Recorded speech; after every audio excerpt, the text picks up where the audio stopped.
Hi, everyone. Thank you for joining us tonight. My name's Leonie Bell, and I'm the director of V&A Dundee, Scotland's Design Museum and Centre for Design. We're wishing you all a very warm welcome wherever you are around the UK or the world this evening. Thank you for joining us. If I can't dance, it's not my revolution. We're on Zoom tonight, which most of you will be aware of, and I know you'll all be very familiar with it over the last 18 months, but we're just going to highlight some of the functions that we're going to use tonight on Zoom. Please do ask questions throughout the presentations using the Q&A function, and we'll pick these up at the end when we do the discussion with the panel members. We really want it to feel like it's an active session that you can all be part of as well. To use the closed caption function, please enable this on your bottom bar. And we also have a BSL interpreter too with us tonight, and details on how to use these features have been posted in the chat box as well. And of course, we would really like it if you wanted to talk about your thoughts and reflections and your own ideas that you are sparked in you tonight on social media. So please do tag us at V&A Dundee, at Art Night London, and at DCA Dundee across Instagram and Twitter. And also use the speakers' social links. They should all also be posted in the chat box at the moment as well. Also, some of you have already started saying hello and where you're from, and it's just a really nice thing to do if you feel comfortable doing it. It just makes us all feel that even though we're far apart, still we're all part of one event. So please do that if you're up for it. For the first hour tonight, we're going to hear from our hosts. So the host being me at V&A Dundee, Beth Bate at DCA, and Helen Nisbets from Art Night London. And then we're going to hand over to our really awesome chair and our really spectacular panel. You're going to hear more about each of them in a little minute, but we're absolutely delighted to have them join us this evening, and just really looking forward to hearing everything that they're going to say and stimulate within us about how we can all be better at what we do in our professional and in our personal life. So you're going to hear much more from them. And I think for V&A Dundee, the themes of tonight are really, really simple. What will it take for our public spaces to be reimagined so that they feel that they are truly places for and by everyone? I think the notion of public space is in all of our minds at the moment, especially as we return to what some call more normal ways of living and what being safe and respectful of others actually means. Some of the ideas and themes that we expect to be discussed tonight actually are as old as time, yet they've never felt more urgent and more like action is needed now. At V&A Dundee, we think about this quite a lot in terms of our own indoor and outdoor spaces and our online spaces too. And we ask ourselves what more we can do so that our own spaces feel truly civic, truly public, and that they're for all. And that as a museum, we're absolutely a place of conversation as well as conservation. Over and above all of that, we also believe that design and architecture can create and sustain social change and spark debate in a way that involves many different perspectives to make it better at what it does. Tonight's event was developed in response to a collaboration between Art Night London and DCA, and I'm absolutely delighted to be joined by two brilliant colleagues and partners that inspire me on a daily basis, Helen Nisbets and Beth Bate. I'm now going to hand over to Beth. Thank you. Thank you so much, Leonie. I'm Beth Bate. I'm director of Dundee Contemporary Arts, and we are an arts centre in the middle of Dundee where we make and present exhibitions in our galleries. We show films in our cinema. We support artists at all stages of their careers in our print studio, and we work with people in our building, across the city, and online in our award-winning learning programme. And I'd really love to add my welcome to Leonie's and thank you all for attending this evening from across the UK and much further afield. We were really delighted to be asked to partner with Art Night on the presentation of the Guerrilla Girls project, The Male Greys, in Dundee. And the billboard presented as part of this project can currently be seen in Stobswell, as well as across sites and cities in Scotland, Wales, and England. And the project asks us to consider how women are represented and are seen in art collections and displays, public spaces that belong to all of us. Dundee has a well-deserved reputation for partnership working, and this has been a fantastic opportunity to not only work with Art Night, but to also partner with V&A Dundee on this event.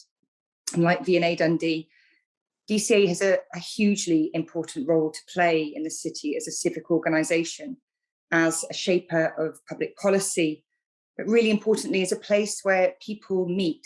And DCA is a place where people make together as well. And this discussion has never been more important. I'm so excited to hear what our panellists are going to say this evening, and are going to ask us to consider what might our future spaces look like? How do we create them? How do we make them feel safe? How are we all represented? How do we all feel truly comfortable? So my huge thanks to the panellists for joining us this evening. And I'd now like to hand over to Helen from Art Night. Thank you, Beth. I'm going to try to keep this brief because there's more exciting things about to happen tonight. But I'm Helen Nisbets. I'm Artistic Director for Art Night, which is a contemporary art festival. It traditionally takes place over one evening each year. But this year we're on for a month across the whole country. And we're currently halfway through the programme, which includes films, performance, sound pieces, both online and in physical space, by artists including Alberta Whittle, Adham Faramawe, Isabel Lewis, Philemon Parecki, Una Docherty, Mark Leckie, Sonia Dyer, Imran Peretta and Paul Purgis, and of course the major new commission by the Guerrilla Girls. As Beth said, this commission manifests as an interactive website which logs bad male behaviour through history, a talk which is going to be online later this month, and a series of billboards, which you can see in Swansea, Cardiff, Eastbourne, Birmingham, London, Leeds, Warwickshire, Glasgow, and of course Dundee. And the billboard asks, are there more naked women than women artists in UK museums?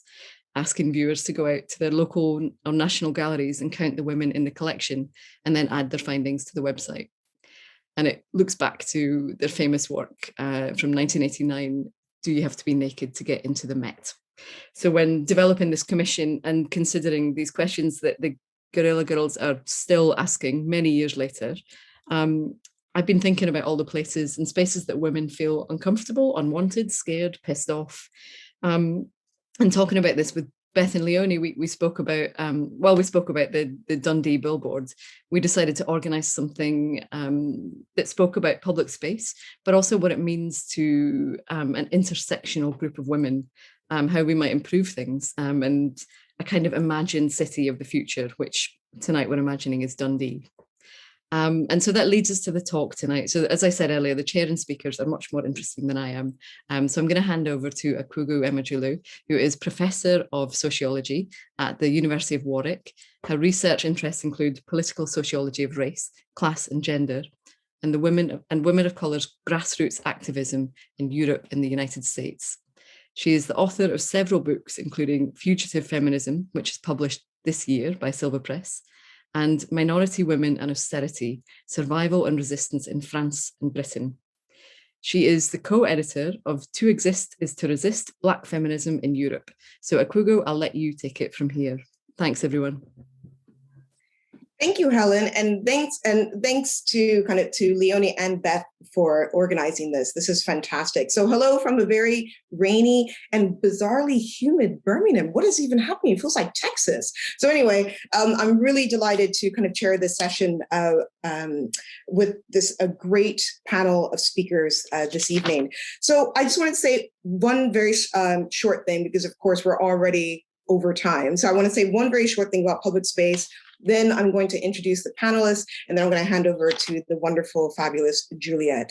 So I think what's really interesting about bringing us together to talk about public space is that women and those folks who are read as femme have a very complicated relationship with what public space is and how to exist safely in it. We know that public space is chaotic, it's nurturing, it can be dangerous, but it's also essential. It's essential for kind of who we are in terms of shaping our identities and shaping our relationships. And what's interesting about public space is that we know that it is not equally available to everyone. So whilst we've all been, well, many of us who have had the privilege to be at home, for those of us who have been kind of sheltering at home are now kind of walking back into public space, blinking into the light, as it were.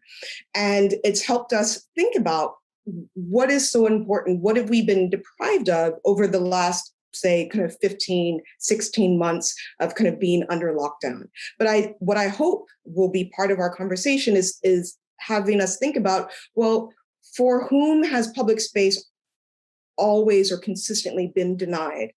And what can we do as this group of panelists, but also the audience here, to think differently, to think boldly, creatively, playfully about what public space is, what it should be, and how it might be shaped for the future. So with that said, let me introduce our fabulous panel. Leslie Kern is a feminist urban scholar from Toronto, Canada. She is the author of Feminist City, Claiming Space in a Man-Made World, and that was published by Verso in 2020. She's an associate professor of geography and environment and director of women and gender studies at Mount Allison University in Canada. Kern's writing has appeared in The Guardian, Vox, Bloomberg, City Lab, and Refinery 29. Kern's next book project is an intersectional guide to gentrification, forthcoming from Between the Line Books in 2022. That sounds really interesting. Okay. Juliet Jacques is a writer, filmmaker, broadcaster, and academic based in London. Her books include Trans and Memoir, also published by Verso in 2015, and Variations, published by Influx Press just this year. And I think I saw you tweeting about that, actually. So congratulations on the new book.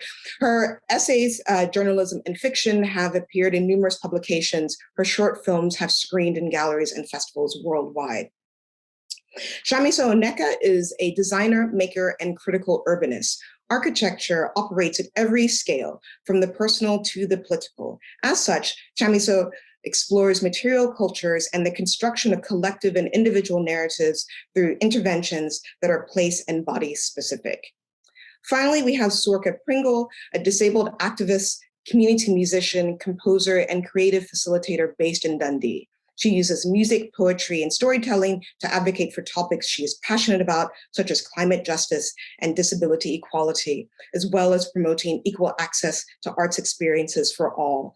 So before I hand over to Juliet, I just wanted to say very quickly that what we're going to do is we're going to run through each of the speakers. Each of the speakers is going to speak for about 10 minutes or so. And then what we're going to do is we're going to bring everyone back together and have the speakers chat with each other, because I'm sure their interventions will spark questions between them. So we're going to have those guys kind of chat, and I might intervene to just cause problems. And then what we're going to do is then open it up for questions. And so if you could please, if you do have questions, if you could please type your question in the little Q&A box that you see at the bottom of your screen, I will kind of go through and kind of pick out questions. And so without further ado, let me hand over to Juliet. Thanks, Akwugo. Yes, so I am Juliet Jacques, as has been established.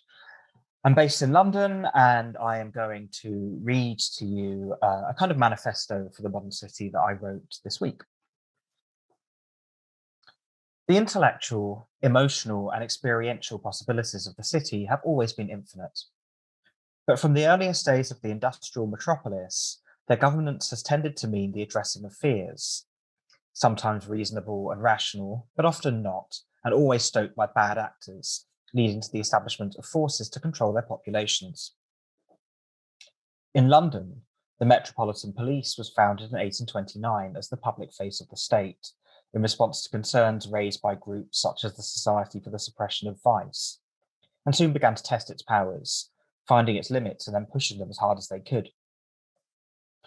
For example, after decades of arresting male-to-female cross-dressers and charging them with nebulous offences, the trial of Ernest or Stella Bolton and Frederick or Fanny Park collapsed after the police conducted an examination on them to see if they could be prosecuted for sodomy.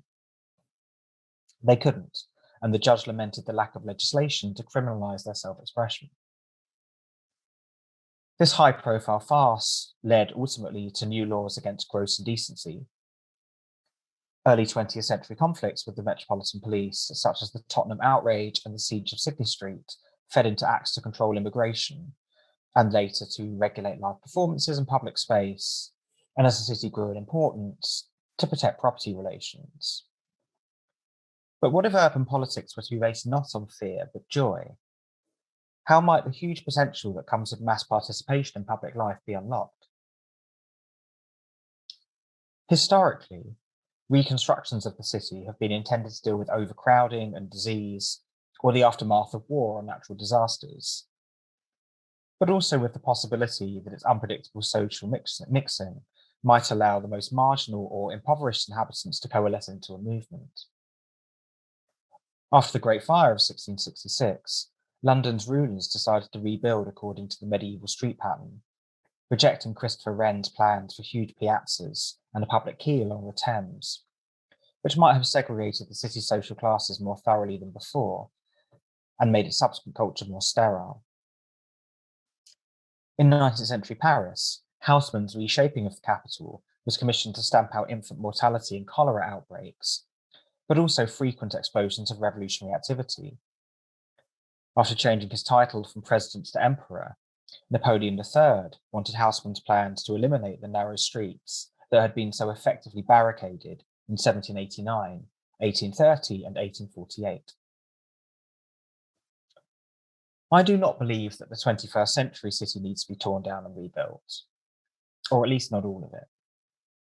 Besides making everywhere look and feel like Dubai without the sun, one effect of the bland yet imperious glass towers that now dominate London and many other Western cities is to instill defeatism. For the ostentatious wealth that symbolised by and contained within the buildings to be redistributed, we would have to conquer not just the streets, but the skies. I would take as much pleasure in seeing these corporate monuments destroyed as the reactionary right did in the demolition of brutalist masterpieces. But the first priorities must be the introduction of rent controls to ensure that artists and creative enterprises are able to operate in the city, with empty homes turned over to the homeless or precariously housed, empty offices turned into studios and performance venues. Public spaces should be freed from private ownership and the streets from advertising, with artists involved in the redesign of buildings and statues, the redesignation of streets and squares, and the restructuring of not just cultural policy, but the economic structures that sustain it. Crucial to this is building a politics of joy within which anyone could be included. This starts, perhaps paradoxically, with not being afraid to induce fear. In a media climate like ours, profiting as it does from generating resentment towards the city from those who do not live in it, worrying about the potential coverage of any liberatory approach will only lead to a paucity of both art and politics. Indeed, any attempt to reshape the city would need its own print and broadcast media, with artists involved in their design, if not their distribution. Our cities will become fortresses in their culture war, impervious to reactionary opinion, but not impenetrable to anyone who admires their culture and wishes to contribute. They will sustain themselves by showing their ability to foster collective joy in music, dance, drama, art, literature, sport, politics, and elsewhere. Every new movement that arises in the city should put this joy at its heart, keeping in mind that there are few things more resonant than mass participation in public life. Everyone who wants to be should be involved in its governance and policy making, in campaigning for a city that liberates people's desires and dreams, in meetings and magazines, on social networks and in the streets. Such a movement should be aware of the differences in people's ability and willingness to be involved, and should not forget that in a world not yet revolutionized, women, LGBTQI people, and people of colour have specific needs around public safety that will hopefully become less pressing as a society structured around individual fears gives over to one built upon collective joy. If that is achieved, the possibilities are infinite indeed. So thank you for listening. I'm going to hand over to Zorka now.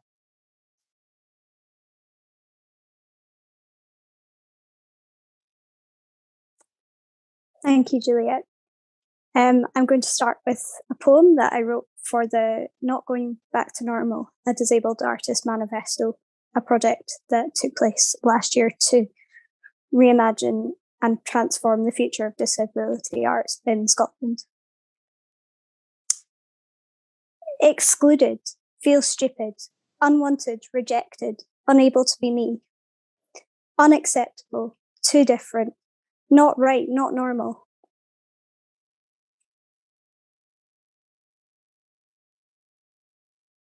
Not just a diversity quota won't be your tick box exercise any longer.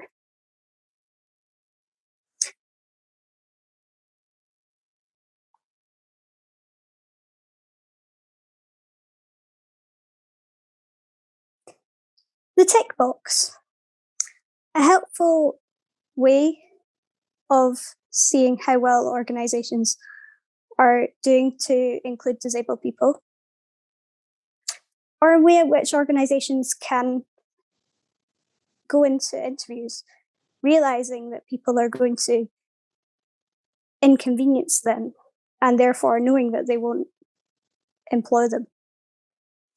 In my experience, both. On the one hand, it's always nice to think that someone has recognised I exist as a disabled person. On the other hand, I do worry that overt disclosure of someone's medical conditions, history, access needs, and the rest is not being treated with enough care and respect as it deserves.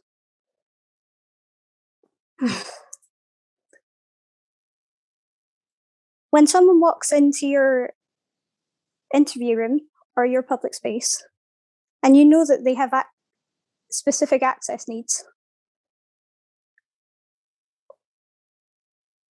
you should realise that the only way that the only reason that you don't consider yourself to have access needs is quite probably because your access needs are already catered for. Remember that access needs are access needs. Whenever I do a session on access needs in my day-to-day work, I try to encourage people to write themselves an access rider, a way in which people, other people, organisations, etc., can see the ways in which they can change their organisational structures in order to accommodate each person. It goes along the lines of, what do you need us to do to help you to do the job to the best of your ability? This is a really interesting experiment, and you should all definitely try it, as I find that it makes us all think about exactly how we are already accommodated in society.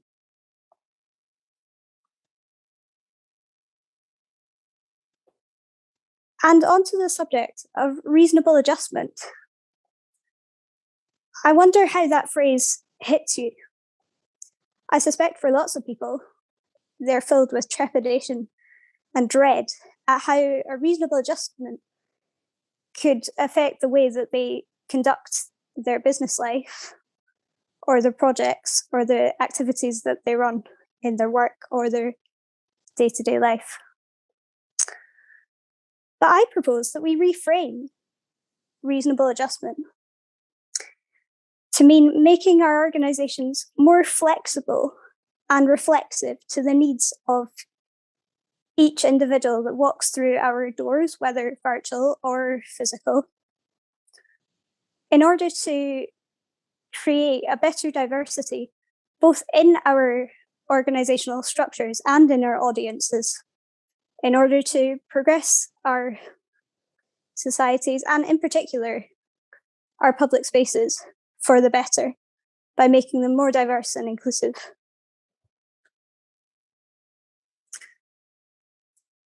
I'm going to expand this idea of flexibility as well to include something that I love.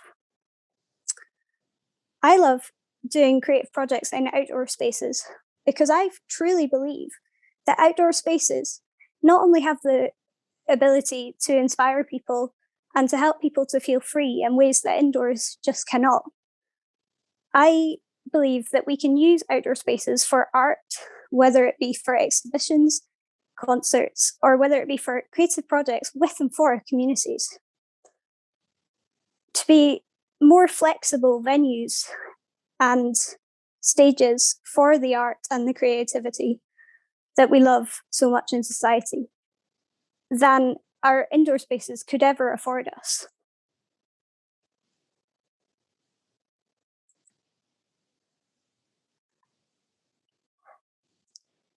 And what's more,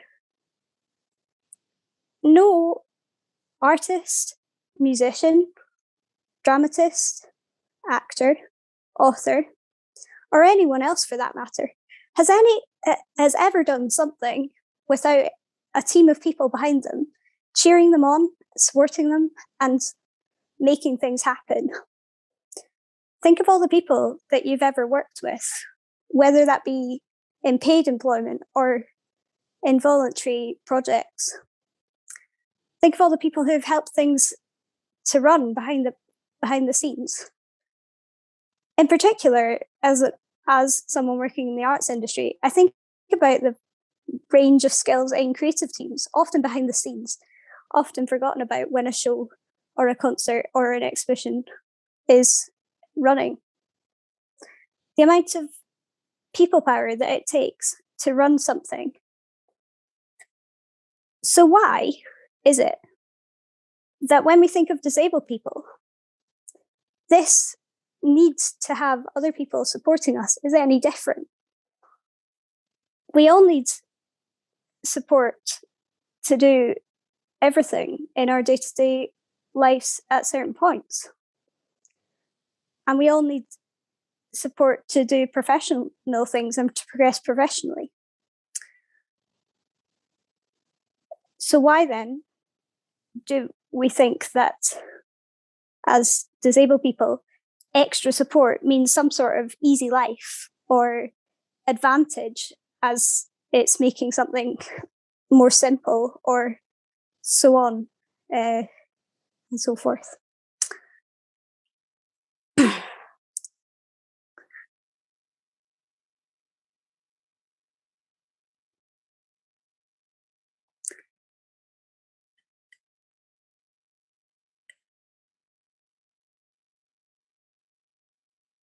So I'm hopeful, and I'm proposing that we look forward to a city and the world and a society, and particularly for me, in hopefully the shorter term, an arts industry that's more supportive and where people who are seen to have specific access requirements are simply allowed to be and to ask and to share their unique skills and opportunities. Because what if we thought that reasonable adjustment was just the ability to be flexible and reflexive to the needs of each individual? And think about how much better our public spaces would become if we were to think that way. And I'm now going to pass on to Shanizo. Thank you very much. Thanks, Zorka. I'm going to start with playing you an excerpt, sharing an excerpt from a film.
Thanks. That was an excerpt from The Future is a Common History, and it was a filmed performance directed by JA Projects in collaboration with Black females in architecture, of which I'm a member and a performer, and dancer choreographer Dr. Adeshola Akinleye.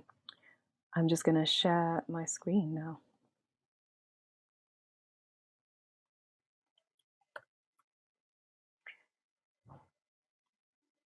So on utopias, a map of the world that does not, oh, hello, we're moving. So a map of the world that does not include utopia is not even worth glancing at. And progress is the realization of utopias. That's a quote from Oscar Wilde from 1891. I'm going to be presenting today some research and a body of context for the work that I'm making. So I'm developing a piece of speculative fiction that's based on that film and also on elements of my practice. The piece is a nostalgia for a lost future. It's built on fragments of utopian projects that were once a reality.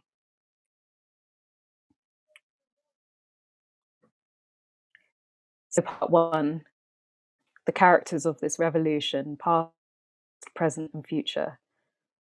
Both museum collections and that which is given heritage status in the city say much about what we value as a society in a kind of dominant structures type of way.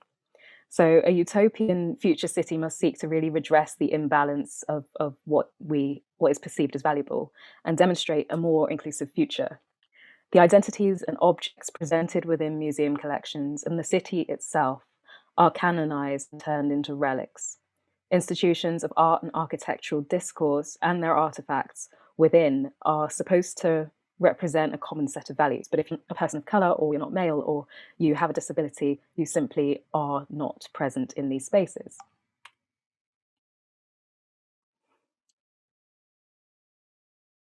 So in this film, we performed an alternative history that champions the making of a diverse public realm via an investigation of the Royal Academy of Arts, which is its setting. And I want to contextualize the making of this film and the backdrop to my utopian piece of fiction that is in progress. It's the future utopia of belonging and care. So the performance addresses the spaces around the Royal Academy of Arts in London, and it treats the RA itself as an object. The future of a common history considers the canon at the scale of the city, made up of people and buildings. And while the interiors of buildings are characterized by exclusion, it's the streets and spaces in between that we call the public realm that are open and a domain that we all share. People from marginalized identities are often conditioned to really repress parts of themselves, parts of ourselves in the public realm in order to blend in, to survive in a heteronormative world. So this is really true in architectural education, in the practice that I have been educated in, where we're taught by omission that our experiences, our memories, our values, and our perspectives have no inherent value. So to be able to embrace the power of the collective in four-dimensionality as a group of 9 Black female architects in that film performance, and feel really empowered in our Blackness in public space was maybe in equal parts unsettling and liberating. The film explores a number of locations around the Royal Academy in Mayfair, and each of them is directly related to the institution.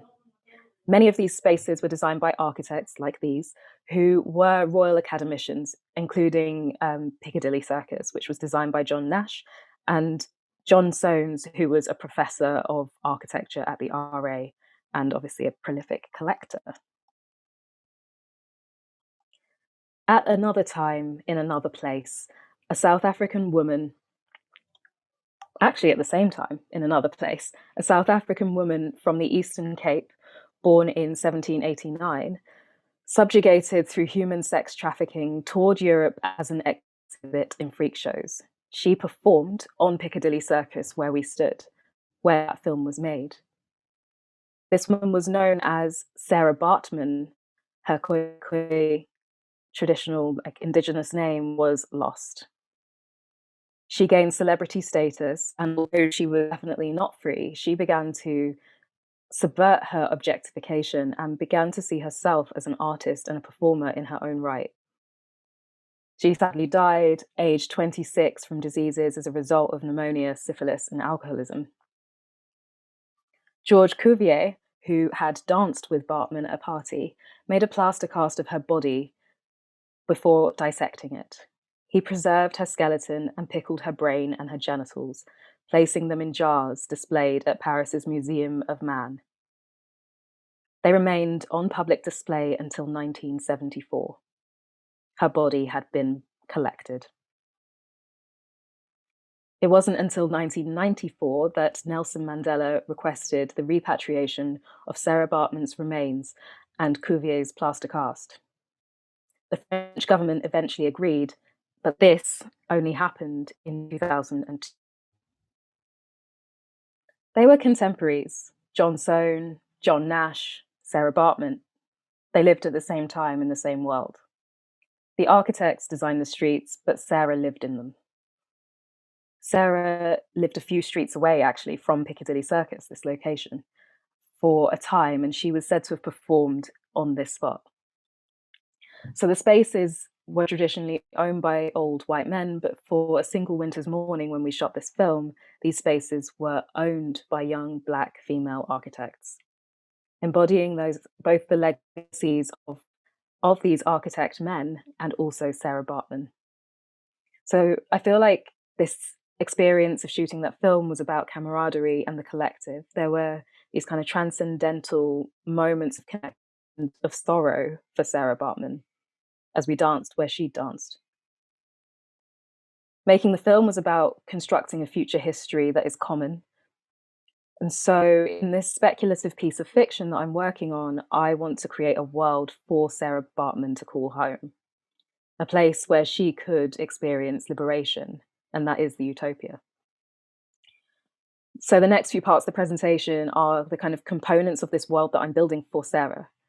And in the end, I think that fictions are kind of the only reality.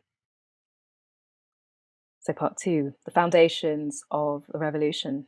So this is about ownership and agency.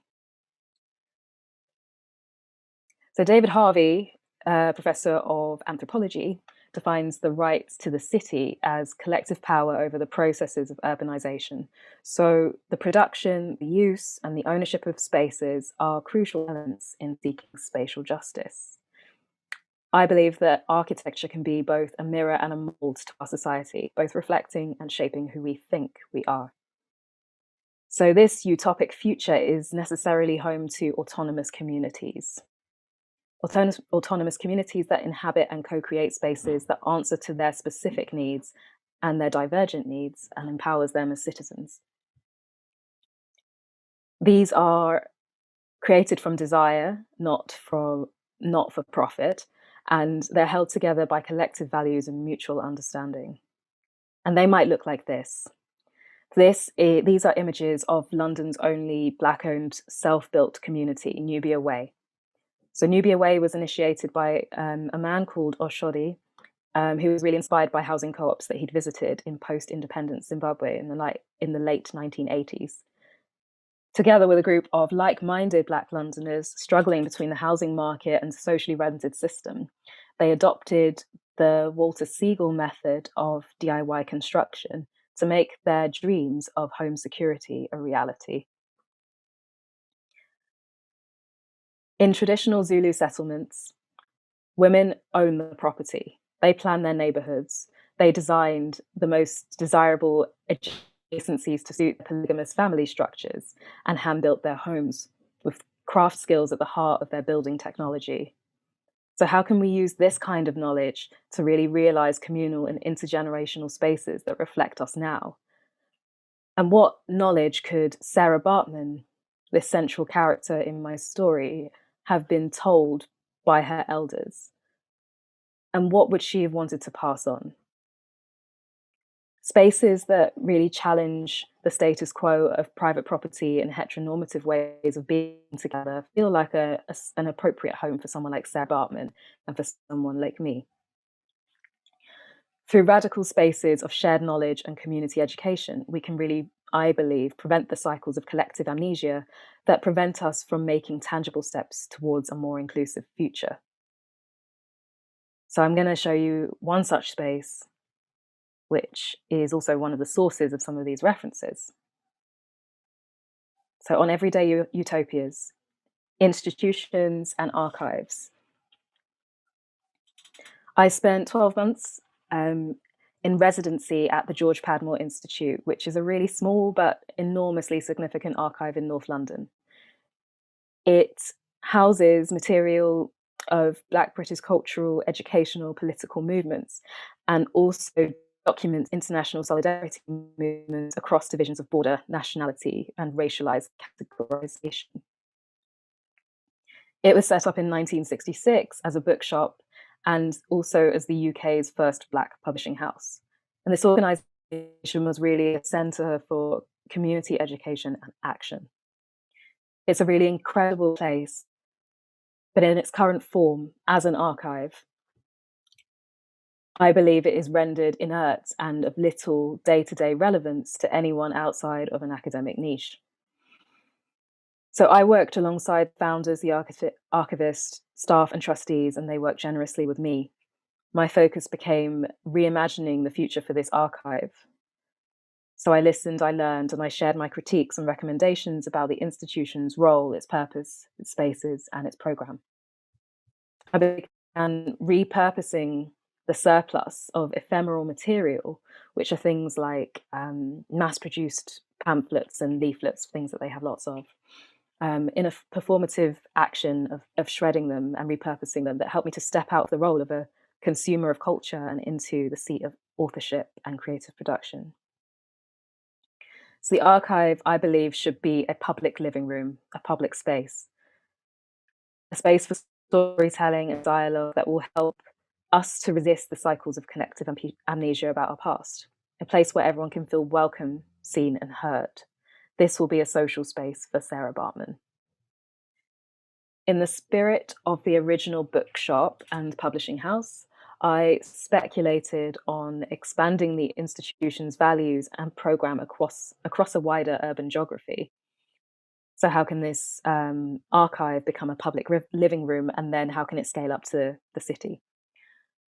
So it occupies existing buildings, it creates temporary interventions in the public realm, and the institution takes on the role as a community connector once again. It becomes a living archive. So can the utopia exist in parallel to the dominant present? And can we inhabit multiple realities simultaneously? These are the questions that I'm exploring at the moment.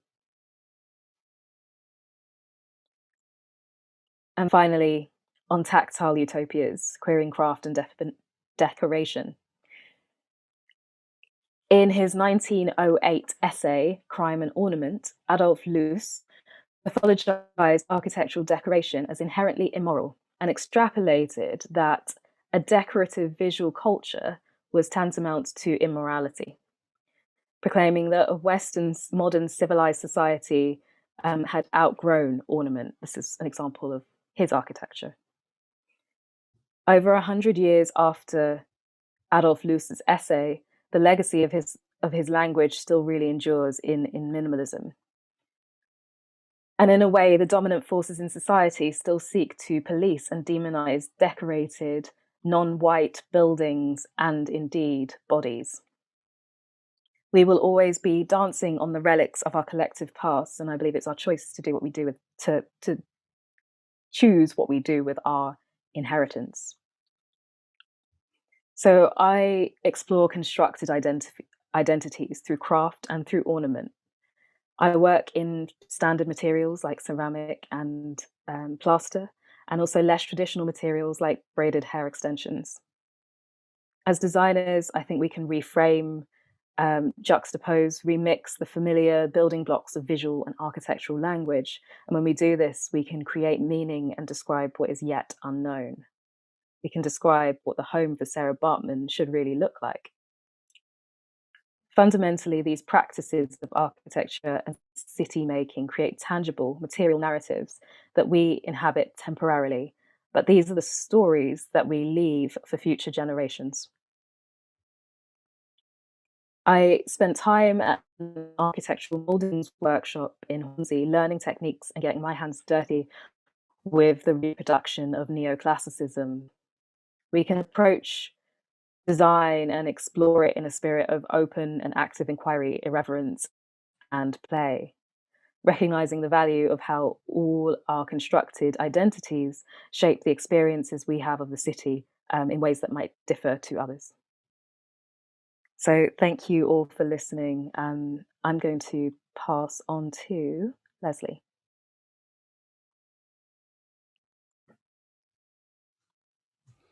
Thank you, Shimiso, and thank you, everyone. It's really wonderful to share the virtual stage with my fellow panelists, and thank you to the hosts for inviting me to be a part of this event with you this evening.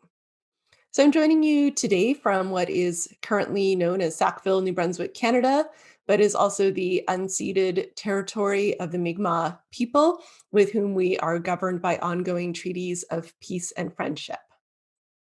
The title of my presentation is Blow Up the Home, Save Lives. I promise I will also come back around to talking about public space. I'm sure that as most of you are residents of the UK, this will be an image that is familiar to you.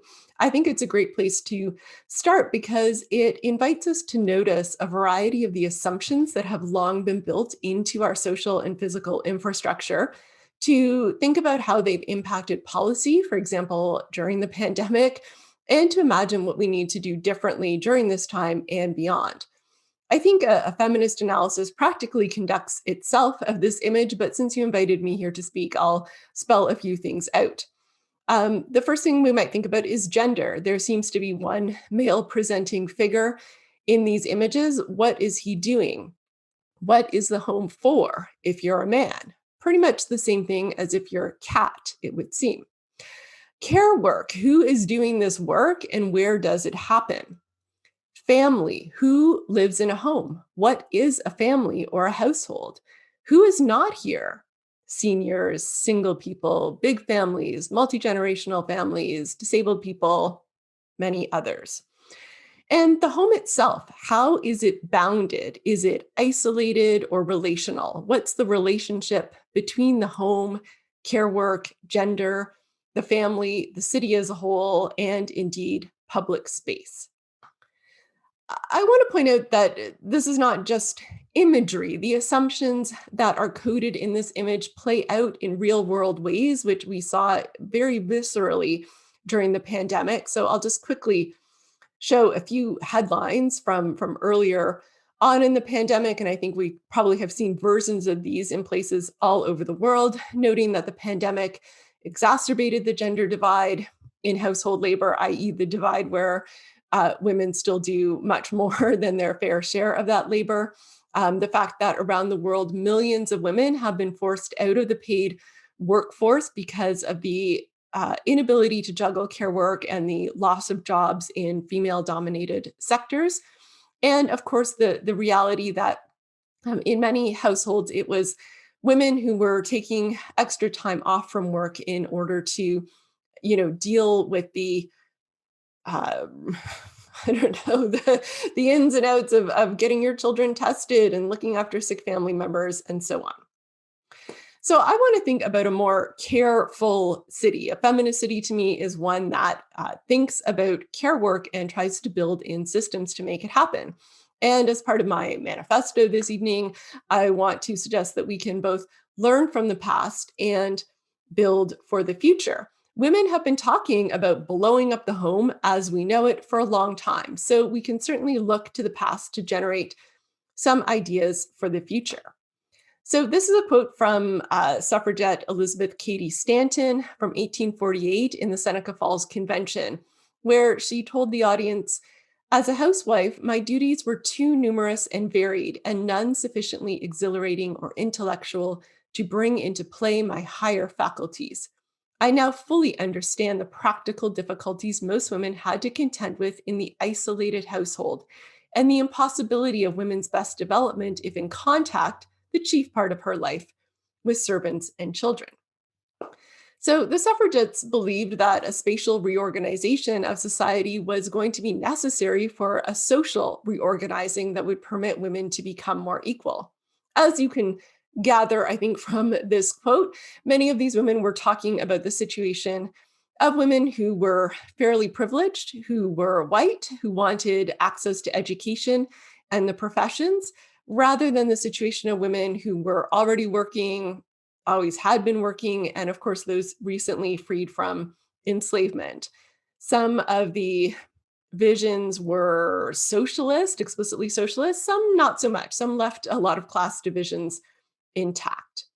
But I thought maybe we would just explore briefly some of these early feminist utopian visions of the home and the city, again, to recognize that many of these ideas are not new, and we might learn some things from them. So one example is the idea of cooperative housekeeping. So women like Melusina Faye Pierce, pictured here, formed organizations like the Cooperative Housekeeping Association in Boston in 1870.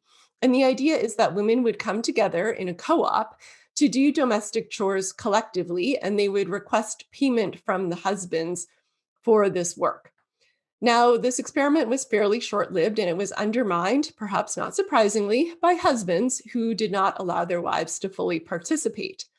But Pierce translated her initial proposal for communal kitchens and laundries from the neighborhood scale of detached houses to places like apartment blocks. So the idea being that we could better collectivize some of this work in more collective housing situations.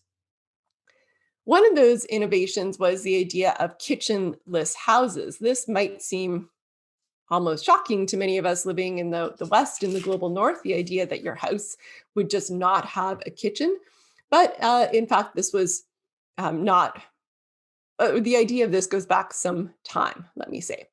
So authors like Charlotte Perkins Gilman, pictured here, she wrote a short story in 1909 called What Diantha Did. And in this, she imagined a new housing typology that she called the apartment hotel. In the story, Diantha Bell is an entrepreneur and manager of an apartment hotel.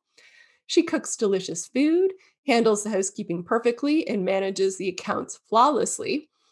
The employees in the apartment hotel have excellent working conditions and accommodations during their job, and they are also protected from unwanted advances from male employers because, of course, Diantha herself is the employer.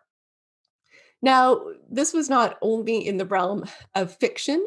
So the idea for kitchenless apartment complexes was put into plans. For example, this is a design for an apartment style housing block in Philadelphia in 1890, which would have communal kitchens and laundry areas. And this was all about improving urban housing, especially for the working class. So it's an example of how that idea of kitchenless living could be scaled up to bigger audiences. We also have examples where women architects were involved in the design of entire utopian cities. So this example is of a place called Llano del Rio, which was a socialist colony in what is now the greater Los Angeles area that was founded on May Day, 1914.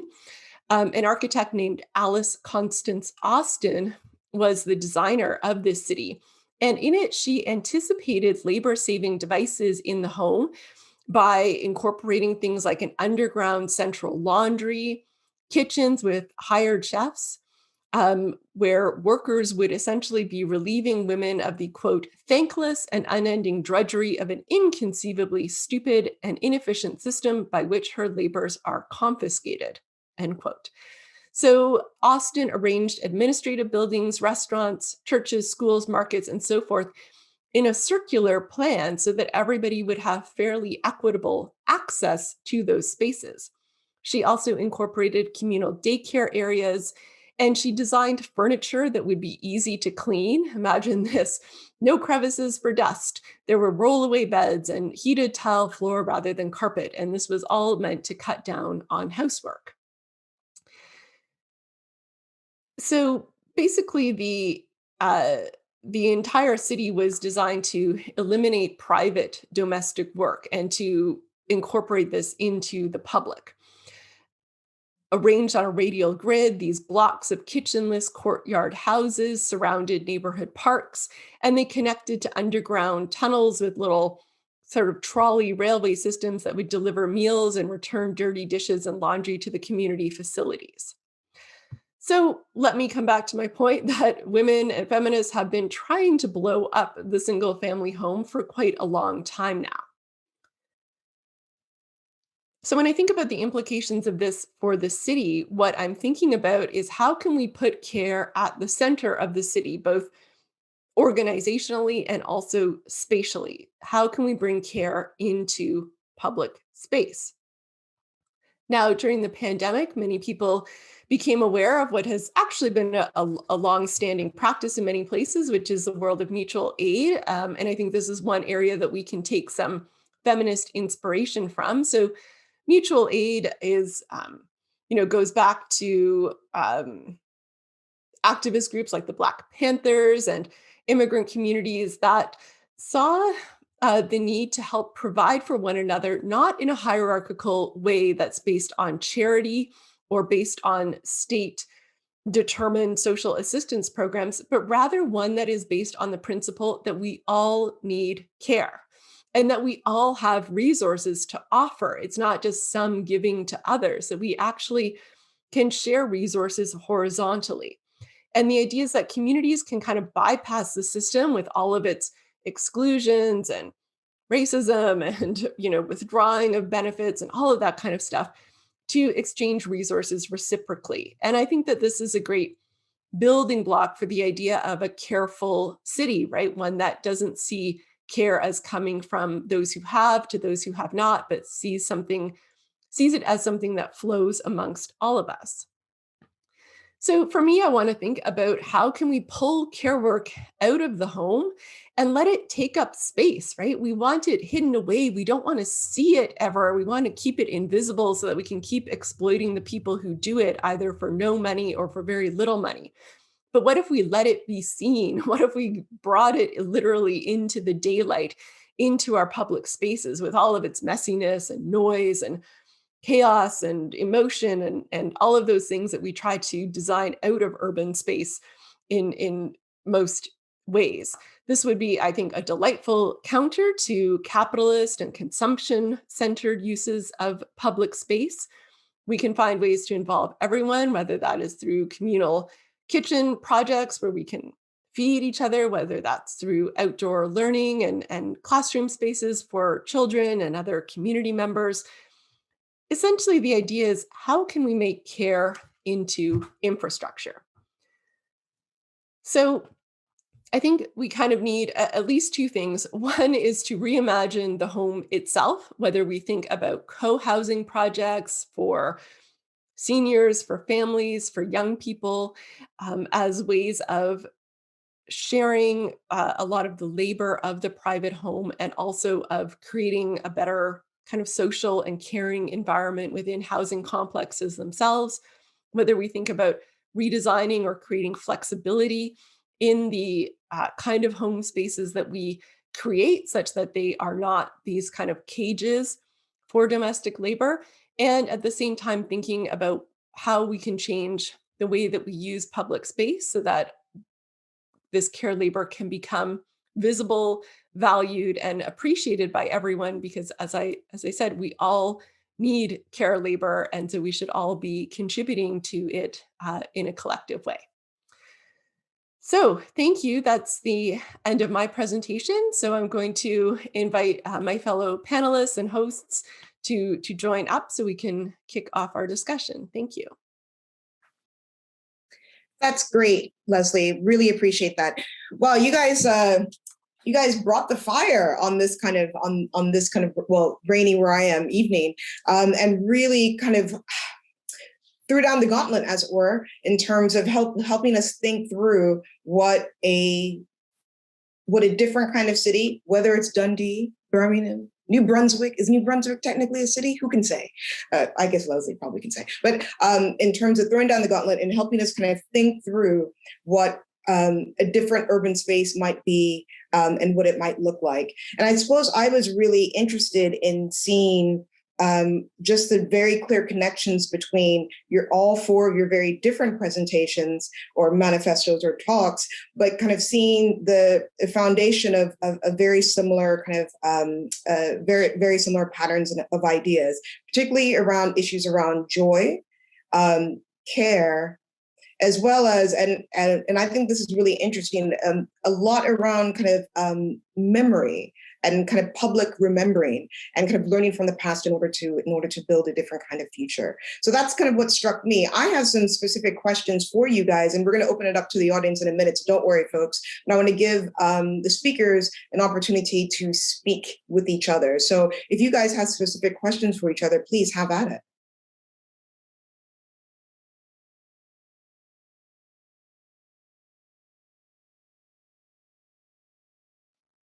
I have a question for Leslie. So a lot of the projects that you spoke about and you referenced were kind of utopias that I think really resonate with like ideas of fully automated luxury communism, like way before communism was a structure. And I feel like that's also, so it's an economic kind of condition or framework that's facilitated by architectural design. I don't know if you feel like those kind of ideas sit together and that you think that kind of luxury communism idea could be the framework that enables those sorts of spaces to happen. So maybe as a bit of background, like fully automated luxury communism is about the idea that we use technology to free us from, or to free women from domestic labor, to free the working classes so that we all have more time on our hands. But I don't know if you feel like you resonate with those ideas or you have any reflections on that.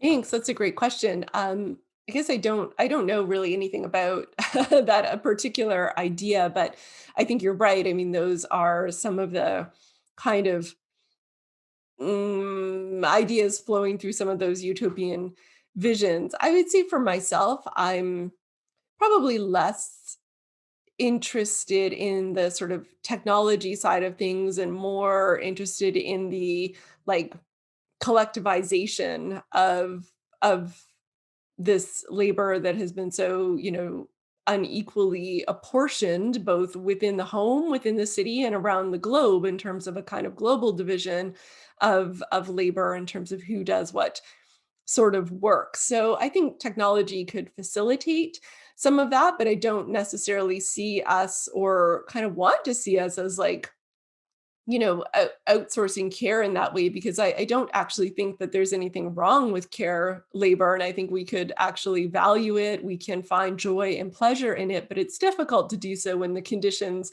are so exploitative. But if it was more of seen as a collective responsibility, I think we could maybe kind of envision it in an entirely different way, away from this, drudgery, right? Which I don't want to think about care as drudgery. But under the current sort of capitalist conditions, that tends to be how it gets conceived. But thank you for the question. Other questions?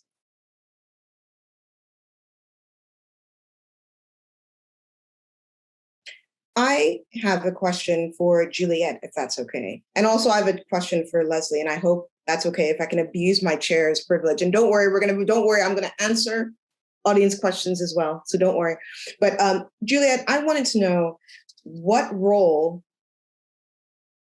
do you think a welfare state has in your framework of the utopian city? Oh yes, you're getting the hard questions from me today. So sorry about that, but that's just the way it goes. And if you guys also, if other people want to hop on this question, because I'd be very interested to know, because I think for all of you, in terms of envisioning ideas of care, it seems very individualized, which is good, but often I get worried because it's like, ooh, the same old people will be compelled to care always. And I guess I'm a little skeptical. I think care can and is drudgery, but it's the intention behind it, perhaps. But that's my question to you, Juliet. And then I have a question for you, Leslie. And I guess I was a little surprised to see you start with Elizabeth Cady Stanton, who was an avowed white supremacist and who worked very hard to exclude Black women from the suffragist movement, and if it wasn't for the hard work of Ida B. Wells and her fellow Black suffragettes, I think I don't know. I guess I'm challenged by these ideas, and I'm also challenged by some of the issues that you raise around kind of the politics of communal living, because I think many of the examples you cite are in context of Jim Crow and segregation. And I think it's probably easy to think about, oh, let's have a communal kitchen, but just for a bunch of white ladies. And I guess I'm just wondering about kind of the Black women who were specifically designed out of these neighborhoods, and what that means for a feminist city. So 2 questions for you guys, and then I think we'll move over to audience questions. Shall I start? Okay, good, you can hear me. Yeah, I mean, obviously I imagine a welfare state to be fairly integral to the type of city I envisage. I mean, lots of the talks tonight have sort of referred back to past ideas of utopia and attempts to realize them. And obviously, a lot of the ideas that I just presented in that manifesto can be found in thinkers operative in the mid-20th century, at a time when like ideas of the planned city and of a kind of functioning welfare state, a large state that was informed by the ideas of social democracy, if not kind of outright socialism or communism, were very prevalent. And these things run from, you know, the sort of transformative Labour Manifesto of 1945, again, kind of referring to your point you've just made. So Leslie, that Labour Manifesto of 1945, you have to consider that a lot of those ideas around the welfare state had the kind of unspoken premise at the core that they'd be funded by an awful lot of imperial extraction. So obviously a contemporary utopian city would need to find ways to kind of fund and tax without that kind of exploitation at its core. But these ideas run all the way through to people like the Situationists, to the Belgian thinker Raoul van Nijhem, for example, who sincerely felt that everything in a city should be subsidized by taxation, basically, up to and including completely free and accessible public transport for everyone. So yeah, welfare state would be absolutely integral to it. Yeah.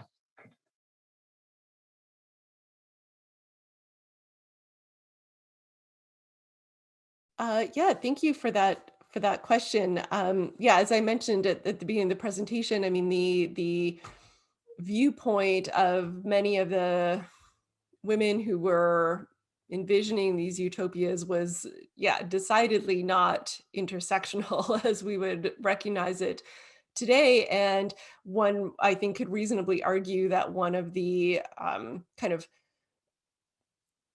reasons for the failure or the inability for many of these designs to actually take hold and grow, because very few of them have really, outside of some very, you know, sort of tiny pockets here and there, would be the fact that they were quite exclusive in their vision of who they could serve. So I guess I would just want to be clear that, you know, my intention is not to suggest that we would like adopt any of those particular visions, but more to point out that people have been kind of considering these questions of the way in which this divide between the public and the private has set up a system where, you know, care labor becomes drudgery. But I mean, you're right, there's not really, you know, the analysis of that is incomplete without thinking about the, you know, the race and class politics of that, in terms of, especially when we think about the way that the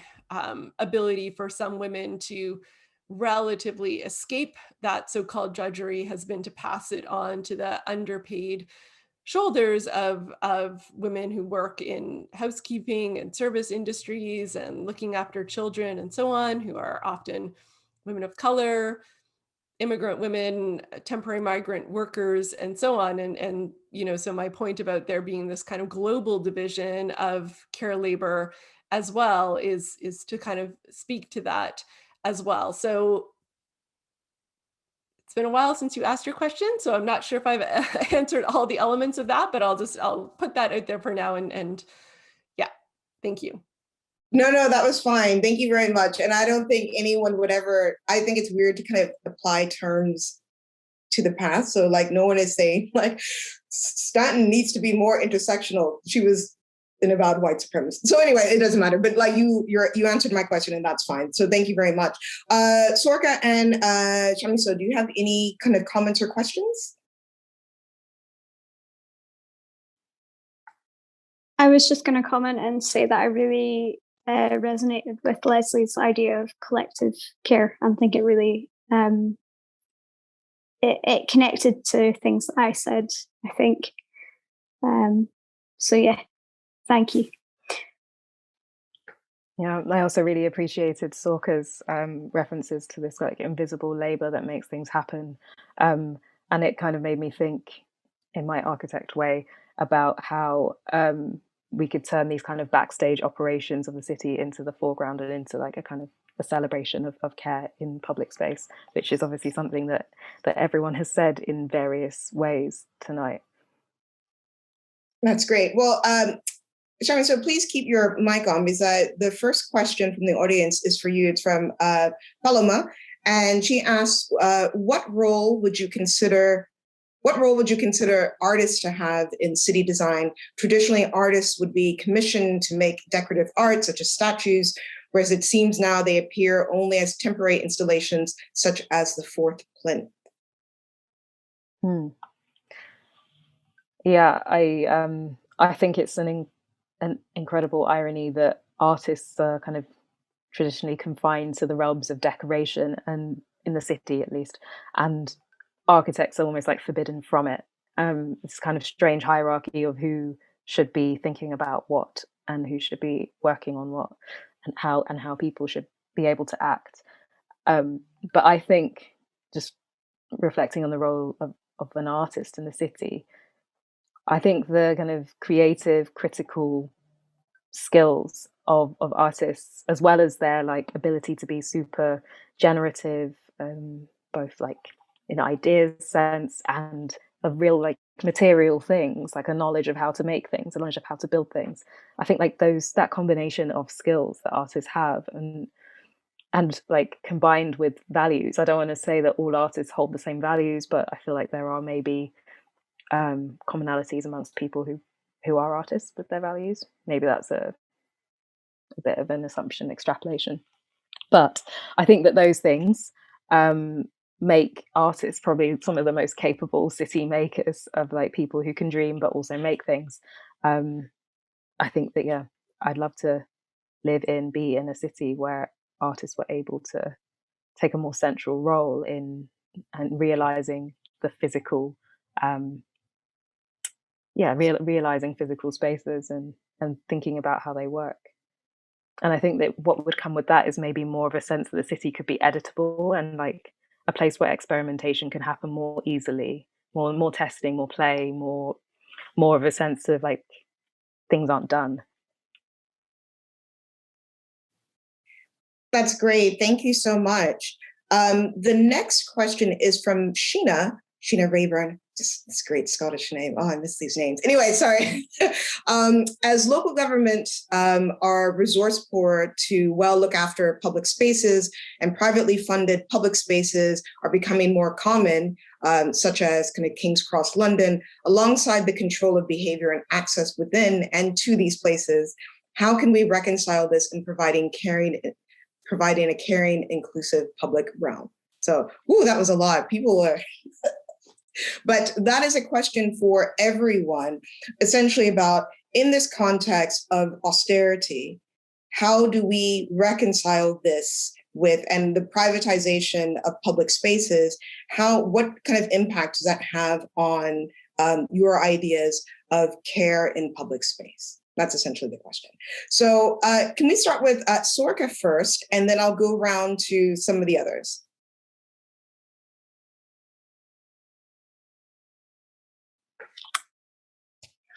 Yes. Wow. So can you actually repeat the question so that I can? Sure. In the context of austerity, how can we think about an idea of public care?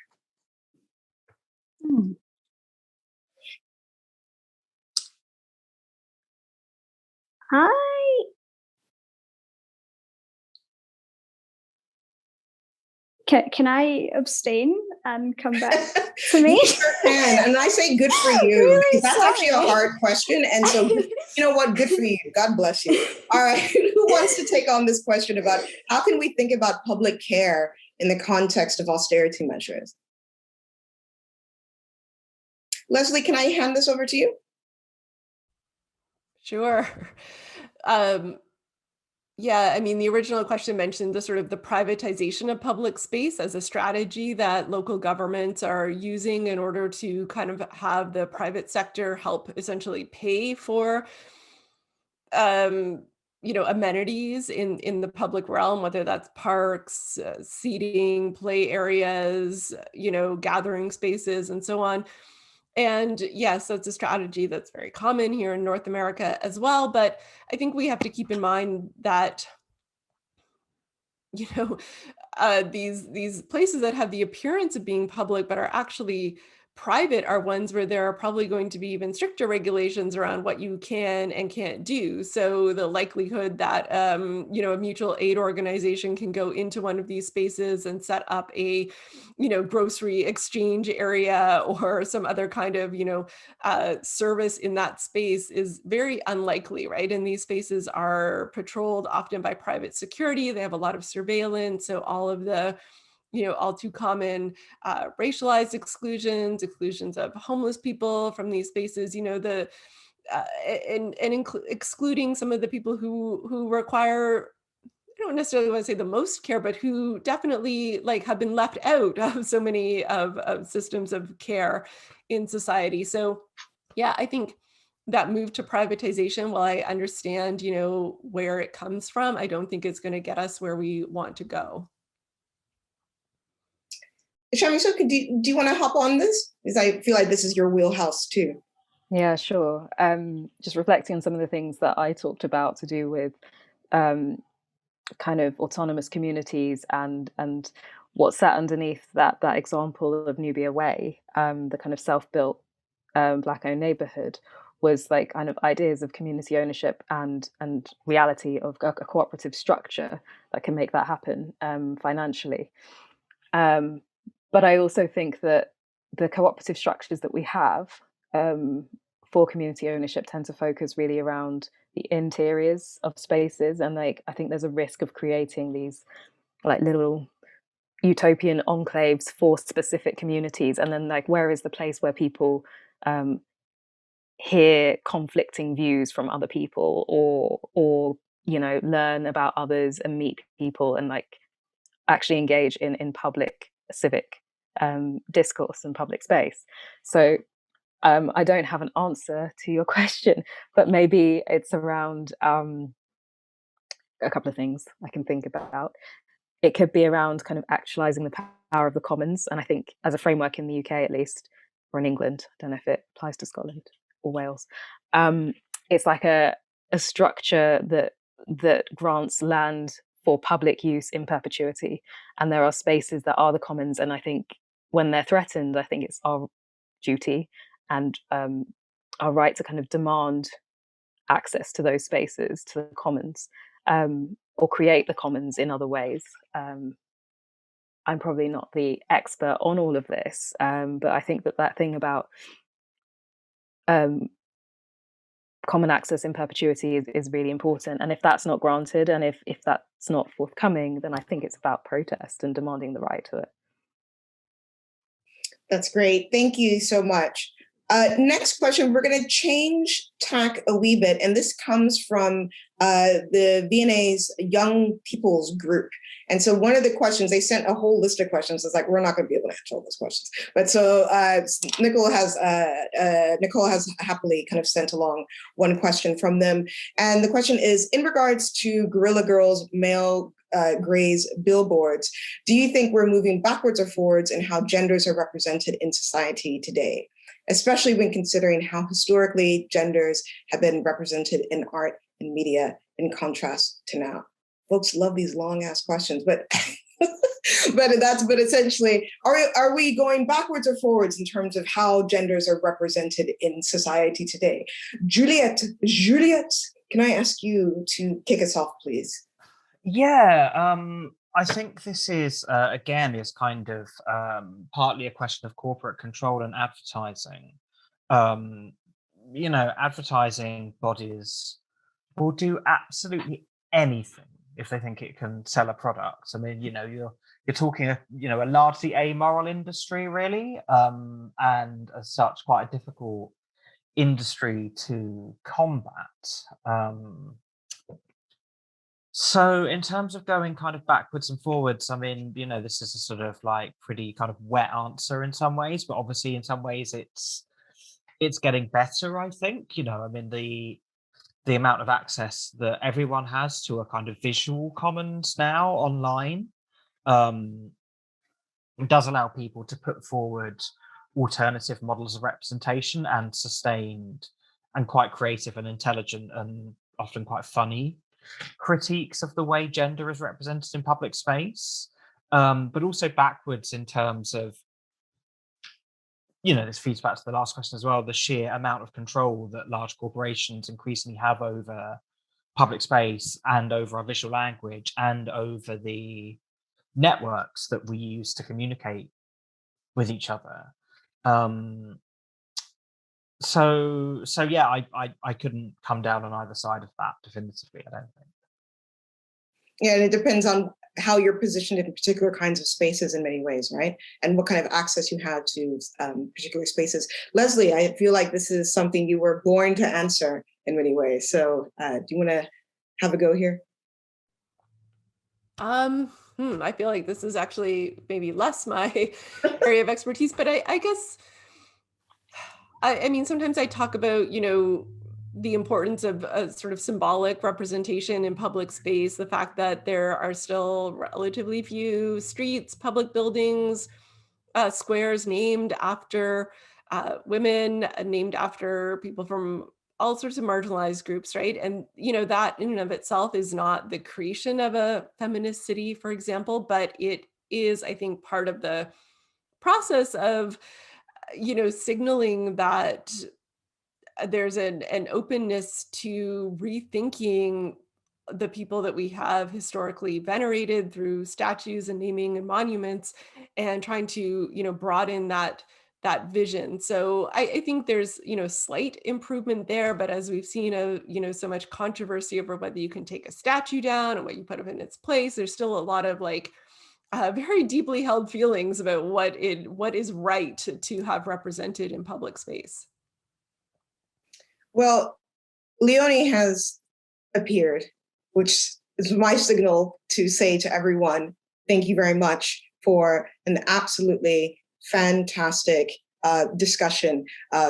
Your presentation of your manifestos, all very different, but also have that kind of common theme of thinking about what does it mean to care for others, particularly the despised, the disrespected other, and how can we do that not just behind closed doors, but make that a public practice in public space. And that's kind of part of what it means in terms of building new futures for the city, is thinking about care in all of its drudgery, but also all of its joy. So I just want to say thank you guys so much. And I'm going to hand back to Leonie, Helen, and Beth.